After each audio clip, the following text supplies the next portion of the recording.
Betul, ini seperti kisah seorang mahasiswi Universitas Indonesia yang kini gencar membagikan kisah dan juga pengalamannya lepas dari jerat gangguan kejiwaan setelah menjalani perawatan, bayangkan, di rumah sakit jiwa. Nah, ia dan kita semua juga harusnya sama-sama kompak menyuarakan gangguan mental ini bukan aib.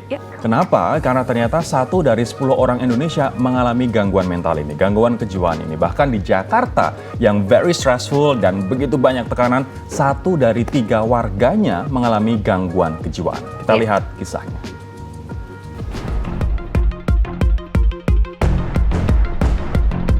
Inliners, kalau biasanya seseorang yang pernah menjalani perawatan di rumah sakit jiwa menganggap prosesnya sebagai aib yang memalukan dan menyembunyikannya rapat-rapat, lain halnya dengan keputusan yang diambil Yovania Ashifa Jami, mahasiswi vokasi Universitas Indonesia yang dikenal aktif berorganisasi.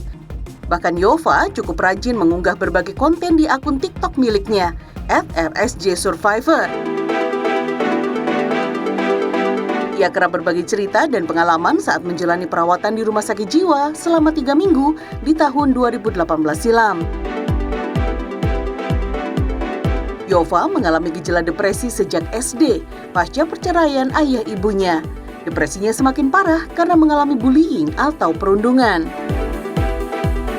Gejala stresnya itu dari aku SD, terus dari aku SMP, karena SD aku ngalamin perceraian orang tua, aku jadi korban perceraian orang tua, terus SMP aku jadi korban pembulian, aku dibully sama satu angkatan, itu udah nunjukin gejala-gejala stres kayak tiba-tiba badan sakit tapi nggak ada alasan, kayak muntah-muntah tapi nggak ada alasan.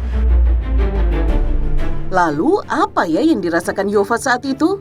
Ternyata Yova tidak lagi mampu mengenali diri sendiri, sering menyebut dirinya dengan nama yang berbeda dan berhalusinasi.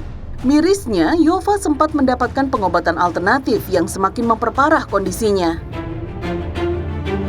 Aku benar-benar dikasih treatment yang benar-benar nggak manusiawi lah. Tanganku diborgol, ini masih ada bekasnya sampai sekarang. Tangannya diborgol pakai borgol besi karena alasannya katanya aku nggak bisa diem karena aku selalu menyakiti diri aku sendiri. Beruntung sang ibu segera menjemputnya dan membawanya ke rumah sakit jiwa. Barulah Yova mengalami progres yang positif. Awalnya ia didiagnosa mengalami skizofrenia, tapi belakangan lebih condong pada bipolar. Lalu sebenarnya apa yang menyebabkan munculnya aneka gangguan kejiwaan, terutama di kalangan anak muda ya Inliners? Nah, ketika mereka nggak siap, tidak punya kesiapan atau belum punya bagaimana aku harus regulasi emosinya juga, bagaimana penanganan atau manajemen stres dalam dirinya masih kurang, dan kita melihat banyak netizen di sana yang memberikan makian, memberikan cemoohan, ejekan, atau bahkan kata-kata yang tidak pantas dikeluarkan, dan itu dilakukan atau diterima begitu sering dan berulang, itu bisa berdampak pada kesehatan mental seseorang. Tapi jangan juga kita ngawur melakukan diagnosa sendiri. Bila rasa sedih tidak lagi bisa kita redam, mudah tersinggung, nafsu makan menurun, malas berlebihan dan muncul keinginan untuk mengakhiri hidup selama lebih dari 2 minggu, segeralah minta bantuan profesional Inliners. Satu lagi ya, tetap semangat mencari pengobatan.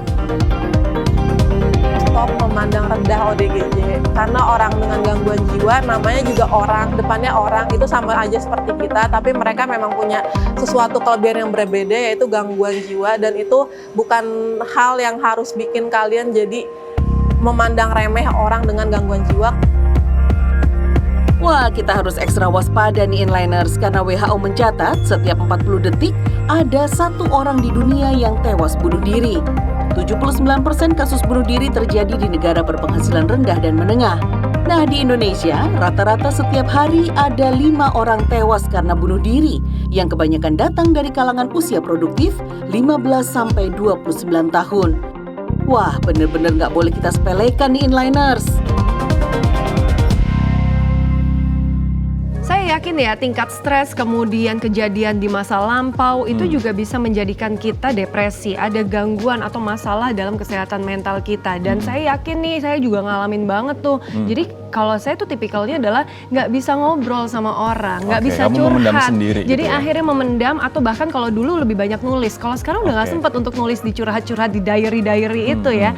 Terus kayaknya ada pengaruhnya tuh terhadap kok kayaknya memori saya agak turun ya. Maksudnya saya banyak sekali kehilangan memori-memori masa lalu yang akhirnya sekarang juga berpengaruh gitu. Di sini cocok banget sih, ini dari beberapa ahli yang aku wawancara, kebetulan aku bikin kayak thread gitu, kayak Instagram feed yang panjang soal mental health, judulnya Rory Talks. Aku fokus ngebahas soal mental health. Di situ dikatakan bahwa ternyata ketika kita 8-12 bulan mengalami depresi, terjadi pencuitan otak dan kita akan kehilangan sebagian memori kita. Kemudian depresi mengakibatkan bagian amigdala otak membengkak sehingga mengakibatkan perubahan hormon, gangguan tidur. Kemudian yang terakhir adalah depresi juga menyebabkan otak kekurangan oksigen atau disebut hipoksia sehingga sel-sel otak perlahan akan mati dan merusak fungsi penyimpanan memori, pengaturan mood dan juga kemampuan untuk belajar. Artinya kesehatan mental itu sama dengan kesehatan fisik. Ya. Ada gangguannya, ada penyakitnya, ada tantangannya. Sehingga kalau kesehatan mental terganggu pasti nanti ke memori, ke mood, ke kemampuan belajar, ke kemampuan kita untuk make sense of things gitu. Jadi memang benar-benar ini harus bisa diobati ya, kemudian dengan orang yang benar-benar Diatur, ahli betul, gitu ya, yang betul. profesional. Tapi nanti kita akan ada kok informasi gimana sih cara kita untuk mengurangi depresi. Yap.